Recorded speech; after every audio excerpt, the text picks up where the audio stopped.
The United States electorate is rooted in two very different camps. The world watches as the presidential election plunges into darkness.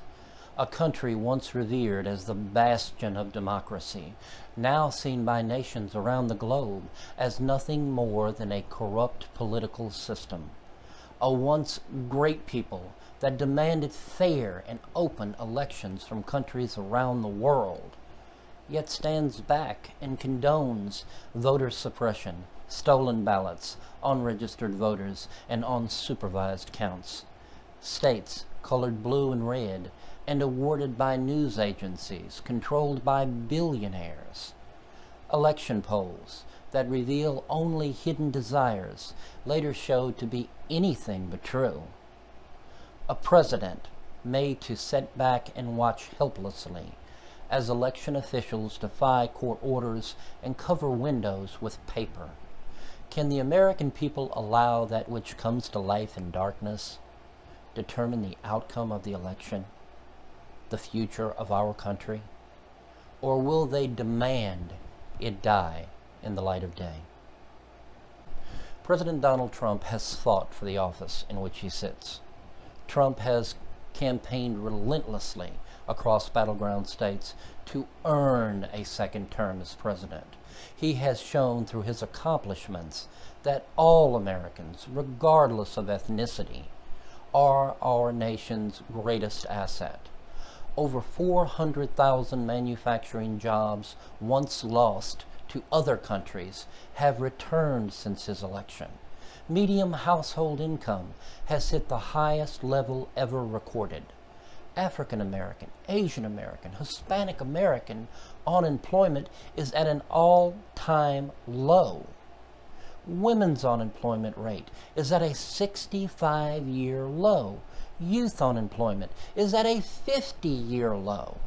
Regulations that hurt small businesses have been eliminated in record numbers. He nominated and had confirmed to the Supreme Court of the United States Neil Gorsuch, Brett Kavanaugh, and Amy Coney Barrett. He finalized the creation of the Space Force as the sixth military branch of our armed forces. After pressure from the Trump administration, the North Atlantic Treaty Organization, NATO, allies increased their defense spending. Under President Donald Trump's leadership, our country has become the world's largest producer of crude oil, surpassing Russia and Saudi Arabia. He negotiated with the European Union to increase fossil fuel exports to Europe. This negotiation created tens of thousands of jobs across Texas, Oklahoma, and Pennsylvania.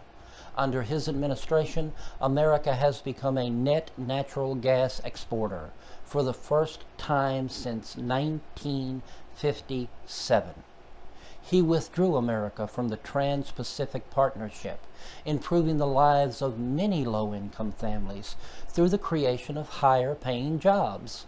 He withdrew America from the job-killing Paris Climate Accord in 2017. He negotiated a new trade deal with Canada and Mexico that will create higher-paying jobs in America.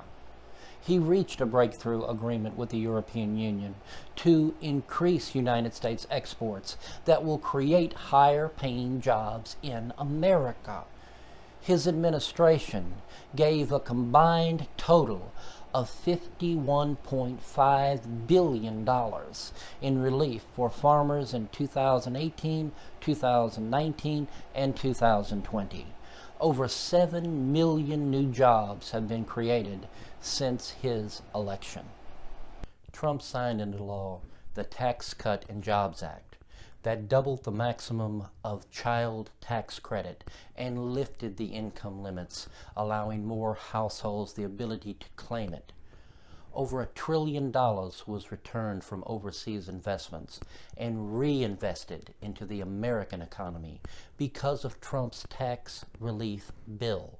His historic tax cuts included 8,764 opportunity zones that promoted investment and created jobs in low-income communities across America.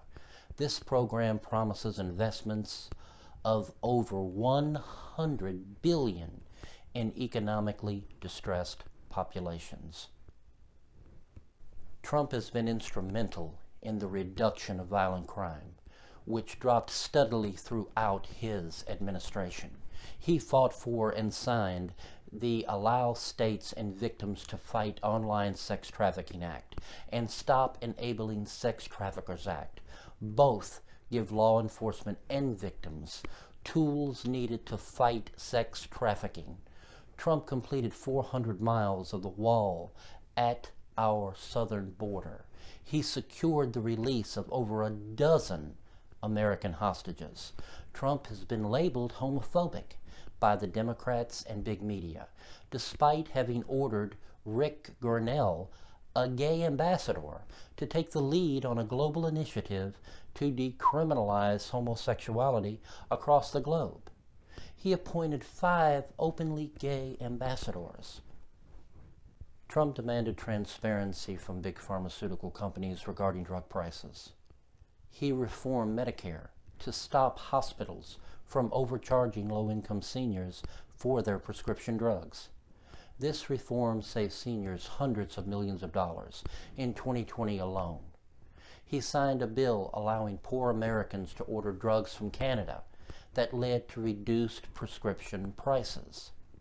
Before President Trump took office, prescription drug prices increased an average of 3.6% per year over 8 years. Under Trump's administration, prescription drug prices have seen a year-over-year decline. Trump signed an executive order to deny government money to colleges and universities judged to be anti-Semitic and who failed to prevent anti-Semitism. He moved the United States Embassy in Israel to Jerusalem. Trump's compassion for Native Americans and their struggles is evident through his order to compensate the Spokane tribe for the loss of their lands. Under the Trump administration, poverty rates for Black Americans and Hispanic Americans have reached their lowest level in the history of the United States. He signed the First Step Act that guaranteed minorities a fairer justice system and to assist former inmates to reintegrate into society. This act addressed biases in sentencing laws that disproportionately targeted Black Americans. More than 90% of those benefiting from the First Step Act are Black Americans. Black American poverty fell to a 17-year low under the Trump administration.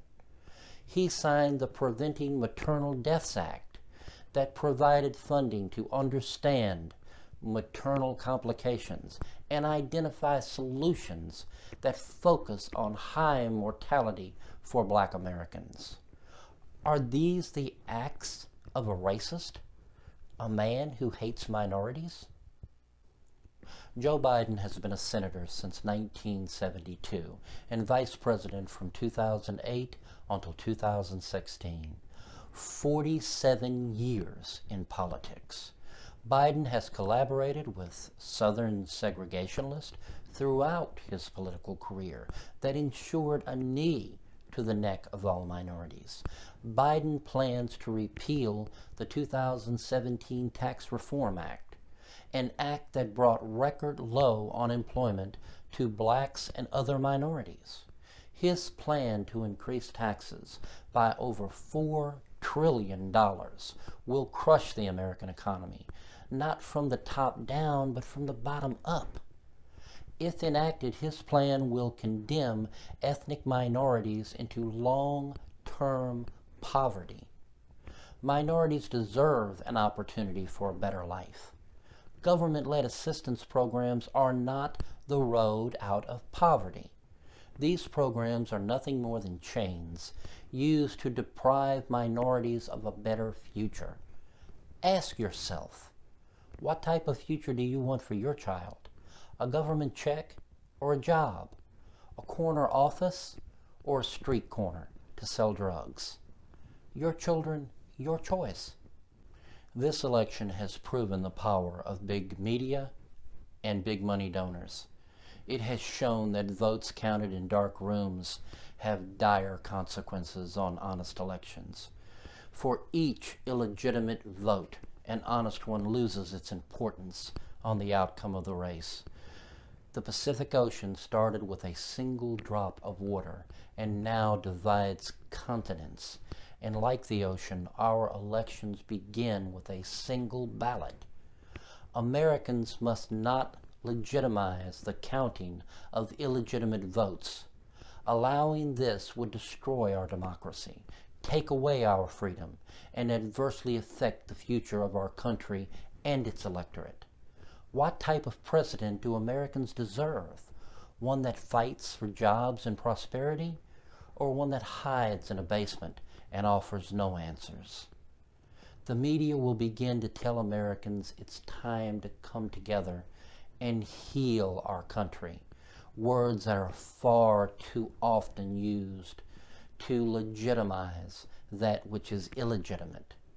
Will Americans accept the possibility of a stolen election or demand supervised recounts in battleground states? Americans have long fought and died for the right to vote and have that vote counted. As a nation, can we cast aside what our fathers and grandfathers died to preserve? We have sent observers to observe foreign elections to prevent the very thing that is happening in our country.